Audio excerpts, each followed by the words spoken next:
Welcome to Inspire Change, a new inspirational and motivational broadcast that strives to empower men in a positive way, designed to educate, empower, and inspire even the busiest individual on the go over that first cup of coffee.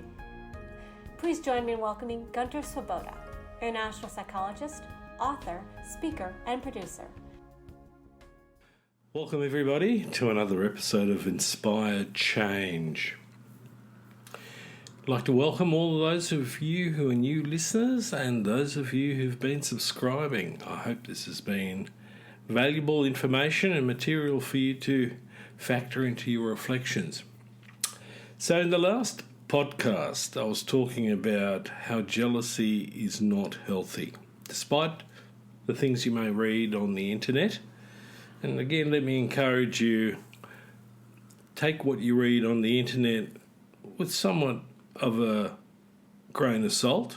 Make sure if you are going to follow a particular idea or train of thought, check it out. Sometimes it helps to look at opposing views.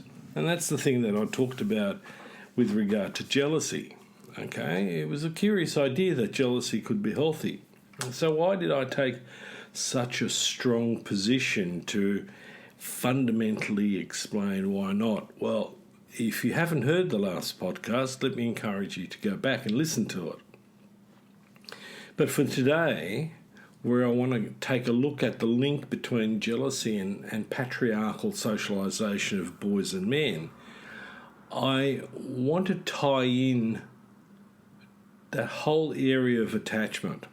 Okay, and how patriarchy actually disturbs appropriate, secure attachment, not just in boys, but also in females.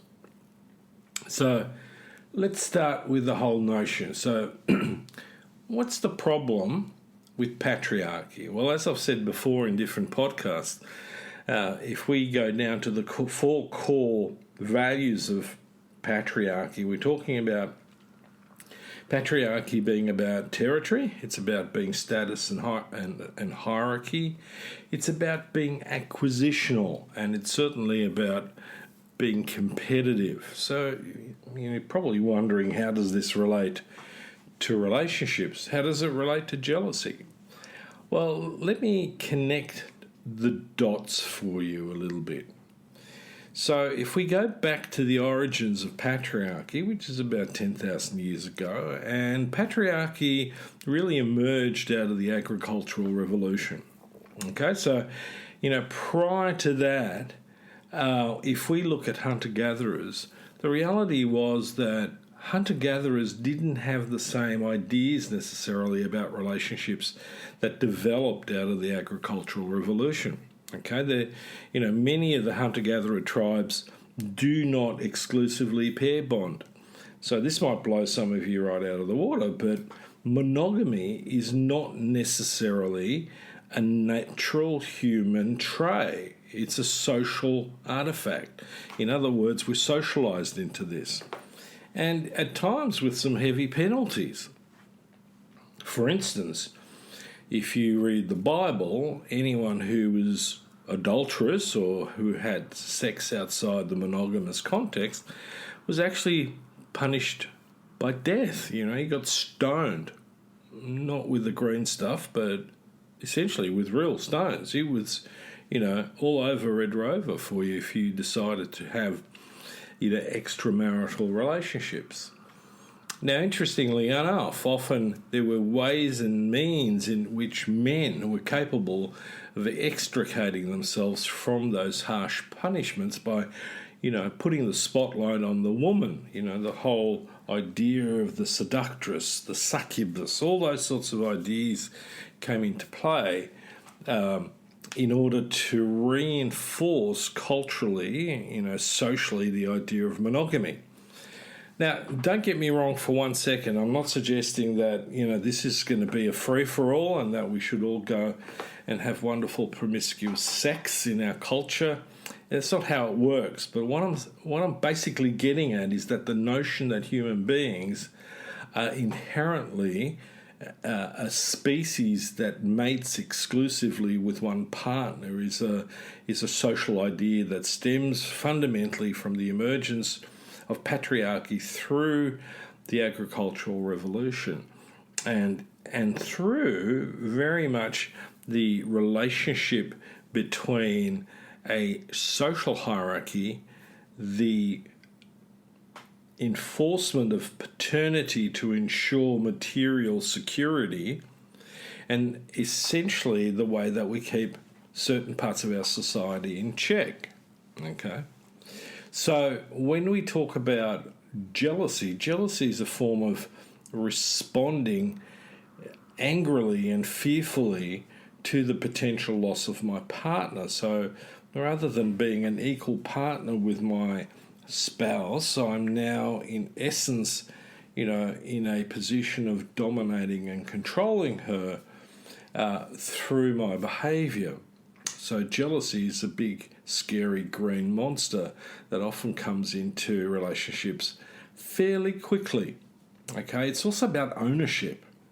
So, and it's a two-way street. When I look at some of the teenage boys that I work with in the relationships that they have with some of the girls, I find some of their behaviour, the girls' behaviour, a bit scary too. I mean, getting 30 texts about where are you in a 4-hour period because he's out with the boys having a good time is simply inappropriate, unhealthy behaviour. This is not a good thing. It doesn't mean she loves you. It means, in her view, subconsciously, she's going through the conflict between wanting to own you and control you because she's scared of losing you. You might just run off with some other, hussy or, floozy out there, And we talk about boys slut-shaming, but girls do this behaviour as well, just maybe slightly differently. So, jealousy in relationships in Western culture is a social artefact, right? It's because we're forced into this way of viewing relationships that are based on ownership and a power struggle. It's also been about resources, a lot of which comes to us through varying traditions and not necessarily healthy traditions. So what are we then talking about when we talk about attachment in this context? As an adult, right? What is it that I'm looking at, both in myself but also in my partner? Well, as I pointed out in the last session, we're talking about different types of attachment styles. And before I get into the secure attachment, let me go back and flesh out what are we looking at. So one of the attachment styles is about being anxious and preoccupied. So those people with anxious, preoccupied attachment styles are essentially high on the anxiety dimension but low on the avoidance dimension. So these individuals have difficulty trusting their partners' commitment to them. They're also generally a lot more pessimistic and worried about their relationships. They often need and seek constant reassurance from their partner and will create or manipulate and amplify conflicts in the relationship. So this is the particular attachment style where we're looking at jealousy as being a serious factor. And so as a result of their behaviour, the way that they deal with things, they tend to have very tumultuous, very emotionally dysregulated experiences in their relationship, and it draws the other person in with them. Okay? The other attachment style that we talk about a lot is dismissive avoidant. Okay, so those people with a dismissive avoidant attachment style are low on anxiety but high on avoidance. Okay, so how does that work? So let me give you an example. It's the person who seems to lack a wider range of emotional response. So they often come across as being aloof and emotionally distant in the relationship. So they're not giving off a great sense of being in contact or being engaged. So the sense of the experience of intimacy with that person actually is very, very, low. They often talk about a fear of commitment, but essentially what they're doing is avoiding contact. They also may work very, very hard at asserting their independence, especially through things like work, sport, hobbies, social activities that really don't include their partner. Now, I see that particular attachment style quite frequently with a lot of men. They often have a partner who's yearning for that level of emotional and even physical intimacy, but their partner doesn't provide that. They work very hard at keeping that to themselves. They're not expressive. I remember working with one guy, and he even had a challenge in holding hands in public. To him, it was sort of something that you didn't really do. You didn't show a great deal of affection. Okay, so over the next little while in certain podcasts about relationships, I'm going to bring some of this more and more into focus, and I'm going to challenge some of you to really examine your own attachment style in this instant.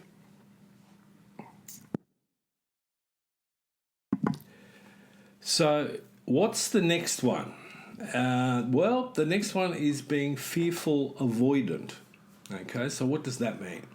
So those people with a fearful avoidant attachment style are high on both anxiety and avoidance.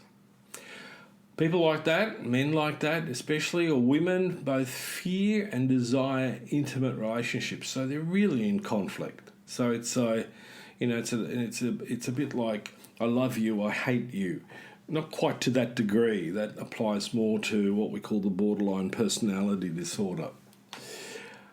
So let me explain a little bit further. So on the one hand, they want the support and security that comes from having a significant other, but on the other hand, they're constantly preoccupied and worry about the fact that their significant other will at some point or another hurt them. And yet at the same time, they'll feel stifled by the relationship. You know, the statement of I need to find myself is often indicative of that, where they haven't shared with their spouse what's really going on. And men particularly at that point are often in and out of the relationship, and their partner's wondering what the hell is going on here. So as a result, people with a fearful avoidant attachment style can be really inconsistent towards their partner, even from a day-to-day basis. And their ambivalent attitude can lead to some serious chaos. The couples where I've worked with this particular style was very evident in their relationship, are giving off mixed messages all the time, and it's very difficult to pin them down. What is it that they exactly want in the relationship? So, again, a little bit of a warning. The categories are helpful in describing the extremes, but obviously there's shades of grey and crossovers and so on. Now, let me bring this back into play, why this is relevant when we talk about patriarchy. And one of the things that I talk about with patriarchy is that the way boys are socialised makes them very, very sensitive to either being over-nurtured or under-nurtured and experiencing that insecurity in themselves, firstly in their relationship with themselves, but secondly in their relationship with others. Because relationships with others become competitive in some form or another. But the really, really important factor in this is that patriarchal socialisation narrows boys' emotional vocabulary down. So in either of those styles, the capacity to express yourself from a place of being open, authentic and vulnerable is really, really reduced. The other issue here is that we're running into the problem where patriarchal socialization reduces empathy, which is a communication killer. The only time we can communicate effectively is when we allow ourselves to be able to firstly be vulnerable ourselves, to be open and authentic, but secondly, to be able to put ourselves into the shoes of the other person, to experience the world maybe from their space, from their perspective, through their own glasses. Not that they're going to be necessarily rose-coloured, although there are some people who are overly romanticised about relationships, and that's a problem in of itself, especially with a lot of the mythology that comes along in our culture about what a good or healthy relationship's really about. So let me come back into the healthy, secure attachment style. And this is where I'm not going to be really preoccupied about what's going on between the two of us in an unhealthy way. In other words, I'm going to be low on both anxiety and avoidance. I'm not going to be experiencing a great deal of ambivalence when I'm with my partner. They tend, people with that secure attachment style trust that those that they have a close relationship will be there, not just to offer support, but actually, feel a deep-seated connection. It's like that sense of having a soulmate and being able to step into meeting their partner's needs as much as being supported and nurtured in their needs for themselves. So they find it actually really easy to open up in relationships, and more importantly, they're really good at talking about what they want and need from their partner without any form of dominance or coercion or control. It's a straight script, as I put it. They're also, at that point, confident and optimistic about their relationships. And if you ask them, they'll talk about the relationship as being stable and deeply satisfying. Things like, not only is she my wife, my lover, but she's also my best friend. And so the amount of, or the degree of intimacy is very deep in a relationship like that. And, at the same time, we don't experience necessarily a sense of jealousy or insecurity, but rather that the relationship is on a very solid, firm level. All right, so I hope that connects some of the dots. So remember, patriarchal socialization is one of the foundation issues that can lead to some very serious relationship dysfunction. And, unless we deconstruct in ourselves that stuff that we've been indoctrinated with from that really toxic ideology, it's possible that we're going to have some real challenges in our relationship.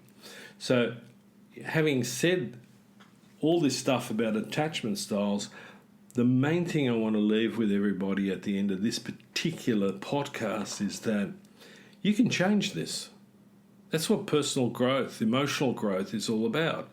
You don't need to create a revolution. All you need to do is allow yourself to evolve as a human being and shed the shackles of the stereotypical masculine myths that patriarchy throws at us, probably all the time. And it applies too in how we respond to women sexually. So some food for thought. Give it a shot. See firstly where you're at and where you want to be, and then take it further. Until next time, I'm signing off. Thank you for listening to Inspire Change with Gunter. Gunter Swoboda does individual and group coaching for men looking to grow. For more information on this and the global Making Good Men Great movement, check out goodmengreat.com to get into contact. If you have a topic for the show or would like to be a guest on the air, please email producers at miranda@noirtainment.com. That's Miranda, Miranda, at noirtainment, noirtainment.com. Thank you, and always keep inspiring change.